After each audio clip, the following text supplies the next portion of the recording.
Magluluto tayo ng masarap na pork chop today. Ito siya, Kanto style na pork chop. And ito yung luto ng karinderya na kinakainan namin dati nung estudyante pa ako. And I really like it and I will try to recreate yung medyo may breading siya ng konti at very crispy. So, ang sekreto talaga nila, for one, is talagang deep fry sa maraming mantika. Kaya iyan talaga nakikita nyo. Makikita nyo mamaya, lalangoy yung ating pork chop. So, ginagawa ko dito, sinuscore ko lang yung pork chop natin, yung skin. Kasi pag hindi mo siya pinutol, ganyan, magka-curl siya. We don't want our pork chops to curl as much as possible. Yan. So, pwede mo din siyang i-flatten na ganun if you want, ha?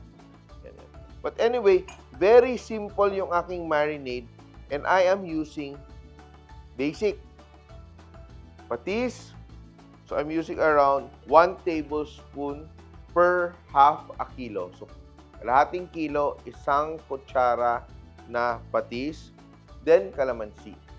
So, ito mga 8 kalamansi, 8 hanggang 10 kalamansi. Depende sa size. Minsan kasi around 4 to 5 tablespoons of calamansi juice. At para maging malinamnam yung ating pork chop, lalagyan natin ito Maggi Magic Sarap, and it will give you all the flavor and umami to really bring out that meatiness in our pork chops. Ano? And lalagyan natin ng minced garlic. Minced garlic, very garlicky. And black pepper. So, yung aking pork chop dito, mga 1.5 kilo to. Ito yung pork chop namin dun sa Cebu. At ganito din kami magluto ng breaded pork chop sa bahay. Napakasimple, napakasarap. Ito kahit 10 minutes pwede na siya. You don't have to marinate it for too long dahil yung calamansi easily penetrates our pork chop. Yan. We will now add our next ingredient. We will add eggs. So, ito yung aking pork chop recipe. Medyo wet butter to siya. Hindi siya yung dry butter. So, we're adding 2 eggs. 2 eggs dahil 1.5 yung ating pork. Pag 1 kilo, pwede na 1 egg. Just put that together. Mix, mix, mix natin. And, we will add a combination of flour, harina, and cornstarch. This is flour, and this is cornstarch. And ito siya, because it is a wet batter, we will also add water. Ang babantayan mo dito yung consistency. Mixture to be like that. Oh. Nakikita mo, medyo mabasa-basa, medyo runny, and don't overmix. Okay lang yung may lumps yan. Pwede na yan. And very important, mainit na yung ating mantika. Anong masarap na sausawan dito? Kayo, ano? Ako gusto ko sweet chili sauce. Pero problema, naubusan kami dito. Kaya gagawa tayo ng sweet chili sauce from scratch. And I will teach you how you can make it very easily. So, meron tayong bell pepper. So, may konting bulok, oh. Yan. So, sweet chili sauce. Yan. So, bell pepper, tanggalin natin yung seeds niya. Madali lang siya. Yan. So, ito, we will just chop this up. Ayan. Meron din tayong onion. 1 onion. Napaka-versatile ng ating pork chop recipe. Alam mo, pag ginagawa mo siya, pwede siyang i-partner mo sa gravy. Pwede ka sa suka toyo. Pwede din sa calamansi toyo. Pwede din sa ketchup. Pwede sa sarsa, di ba? Yung Mang Tomas. Pwede, kahit ano pwede mong i-partner dyan. Depende sa trip mo. Pero ako personally, ang gusto ko ay etong sweet chili. 2 cloves garlic, an onion, and we will just blend it in our food processor. Ito, unahin natin yung onions and garlic kasi gusto natin maging fino yan. Open and scrape the sides.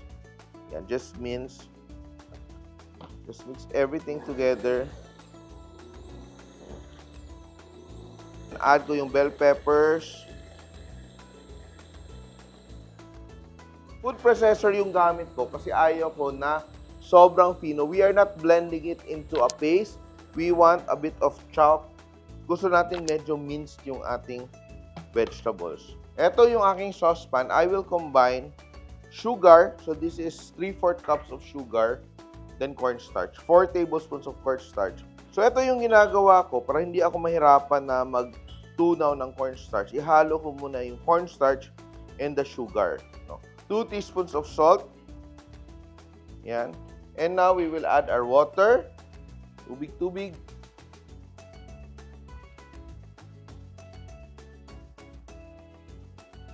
And vinegar.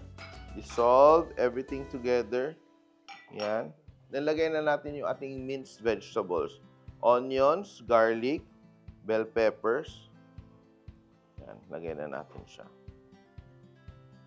Mix natin.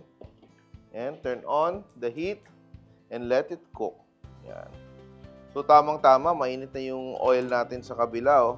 And also, ating pork chop medyo properly marinated na. So, our sauce is beginning to thicken up. Tingnan mo, ganda-ganda ng ating sauce. You can add a bit of Maggi. So, I'm adding a bit of Maggi Magic Syrup. Ito mga 1 teaspoon lang siya. Dagdag din namnam. But this is okay. So, this is the color of our sweet chili sauce. Kung gusto mong darker, you can add a bit of tomato ketchup or banana ketchup or even tomato paste. Pero ito, for me, okay na yung color na to. So, this is the color of our sauce. Pag ikaw, hindi ka nasanay sa medyo maputla na sweet chili sauce, gusto mong maging mapula-pula, you just add a bit of ketchup. Konti lang. Maybe a tablespoon or 2. Yan. And that will be fine. No? Look at that, oh. Ang ganda-ganda na ng kulay ng ating sweet chili sauce para nang nasa bote. Look. Perfect, di ba? Ready? Ang bilis-bilis, no? Ganun lang. Then, tatabi na natin yung ating sauce and magpiprito na tayo.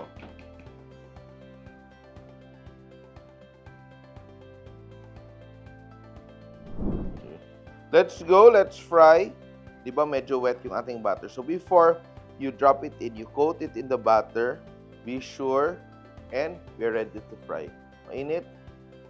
Yan, no, dapat mainit. Sizzle kaagad siya. So, wag mong isabay-sabay ng luto. You take time to cook it na in batches. Kasi pag isang beses mo siya niluto, magdikit-dikit siya. And also, yan, the oil temperature will go down at hindi mo ma-achieve yung perfect crispiness. So, we will fry this in like 2 batches or 3 batches. Look at that, oh. Ganda-ganda, oh. Ang ganda-ganda, oh. Yan, oh. Ang ganda, golden. O, yung una natin, tatabi na natin, di ba? Sabi ko kanina, para hindi siya maging soggy. Ito, tatabi na natin. Yan, oh. Ganyan kami pag bumibili dati sa karinderya, oh. Then, gugupitin na ni Manang yung pork chop. Yan, oh. And, ating sauce, sweet chili sauce, homemade, oh. Mainit-init pa. Beautiful, oh. Tingnan mo, ang ganda-ganda. And I'm sure natatakam kayo. Kaya, lutuin nyo ito sa bahay. And don't forget to subscribe to the Simple.ph YouTube channel. Marami tayong masarap na recipes. Gaya nito. Let me taste.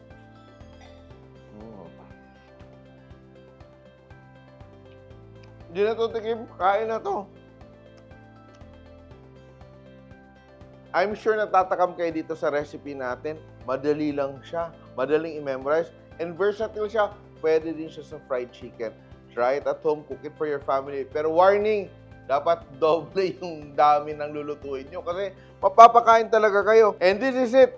Our Canto-style fried pork chop with our homemade chili sauce. Simple!